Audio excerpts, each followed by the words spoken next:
What if your childhood pet, your best friend, your almost brother, suddenly became the most dangerous thing in the house?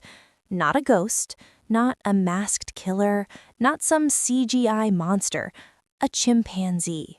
Today, we're breaking down Primate 2026, the brutal, fast-paced animal horror film directed by Johannes Roberts, and I'm taking you through the full story from beginning to end, every major moment, every death, and that intense final showdown. So sit back and maybe reconsider ever adopting a wild animal. The film opens violently. Before we even meet our main characters, we get a taste of what's coming. A veterinarian arrives at a secluded hilltop home in Hawaii. He's there to examine Ben, a pet chimpanzee who seems lethargic and sick. The vet kneels down, gently speaking to him. For a second, Ben looks weak, harmless. Then, without warning, he explodes with feral aggression. The attack is fast, brutal, animalistic. The vet's face is torn apart in seconds. Cut to black. Title card, 36 hours earlier. Now we meet Lucy. Lucy has been away at college for a year. She returns home to Hawaii to visit her father Adam and younger sister Ellie. She brings along two girls, Kate, her loyal, fun best friend, Hannah, her competitive, slightly toxic frenemy. They arrive at Adam's isolated hilltop house, beautiful, luxurious, and surrounded by jungle. But this is no ordinary family. Lucy's late mother was a world-renowned primatologist, a Jane Goodall-type researcher who believed deeply in communication between humans and chimpanzees. Years ago, she adopted a baby chimp named Ben, and she raised him like a son. Ben grew up with Lucy and Ellie. He wears t-shirts, he uses basic sign language, he communicates through buttons, he understands tone. He is family. When Lucy sees him again, it's emotional. He hugs her, he signs, "Miss you." For a moment, everything feels warm. But we already know something is coming. During a daytime outing near the jungle edge, Ben wanders too far. He encounters something unseen in the brush. We hear snarling, we hear chaos. Ben returns shaken, bleeding slightly from a bite wound. Adam thinks it's minor. It's not. Ben begins acting strange, restless, hyper-focused, staring too long, moving too quietly. Then we learn the truth. The animal that bit him? Likely rabid, and rabies in a creature as strong and intelligent as a chimpanzee, that's a nightmare.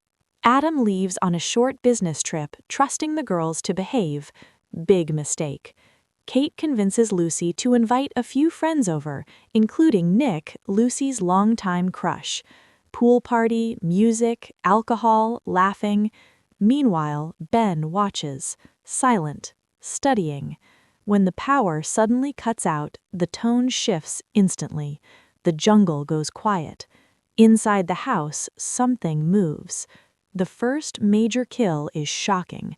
One of the party guests wanders off alone, drunk, careless, and encounters Ben in a hallway. What follows is brutal. Ben doesn't just attack blindly. He stalks, he waits, and when he strikes, it's savage. Jaw ripped, blood everywhere. From here, the movie shifts fully into slasher mode. The genius and terror of Primate is that Ben isn't mindless. He uses doors, he locks people in rooms, he hides, he plays with the lights. At one point, a girl escapes to a car, thinking she's safe, only to realize Ben has the keys. Another pair of teens try to hide behind a plastic curtain in a storage area, one of the film's most suspenseful scenes. They can see his silhouette outside. He pauses. He knows they're there. And then he attacks through the barrier in a flash of violence. The kills are practical, gory, physical, very reminiscent of Cujo, which director Johannes Roberts openly cited as inspiration. Then becomes less like an animal and more like a slasher villain, a fur-covered Jason Voorhees. In the chaos, tension rises between Lucy and Hannah. Hannah blames Lucy for everything. Lucy blames Hannah for throwing the party. But when survival becomes real, Hannah proves she's not just comic relief. She fights, she adapts. Their dynamic becomes one of the film's strongest emotional threads. Meanwhile, Ellie is missing. Lucy's entire motivation becomes clear. She will not lose her sister the way she lost her mother. Adam comes home early after missing Lucy's calls. Here's one of the film's most powerful sequences. Adam is deaf. He enters the house. It's silent to him, but we hear distant screaming. Lucy is trapped somewhere in the house screaming for help. He cannot hear her. The tension here is excruciating. It's one of the rare emotional beats in the film, and Troy Kotsur gives it real weight. When Adam finally realizes something is wrong, it's almost too late. He encounters Ben, and instead of rage, he tries signing to him. Ben, stop. For a split second, Ben hesitates. The old Ben is still inside somewhere. Then the rabies takes over. Ben attacks Adam violently. Adam survives, barely, but is gravely injured.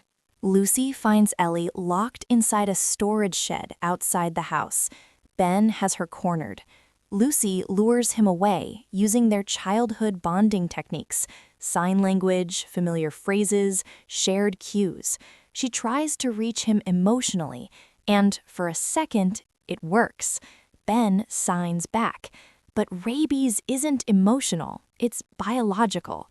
When Ben lunges at Ellie, Lucy has no choice. She grabs a flare gun from emergency supplies, fires. Ben is wounded but still coming.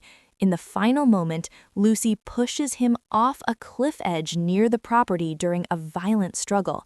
Ben falls. Silence. Mourning. Police arrive. Adam survives. Ellie survives. Lucy is covered in blood, emotionally shattered. The final shot mirrors the opening. Lucy looks at a childhood photo of her with baby Ben, smiling. The tragedy isn't that a monster attacked. The tragedy is that he was once family. Fade out. Primate doesn't try to reinvent horror.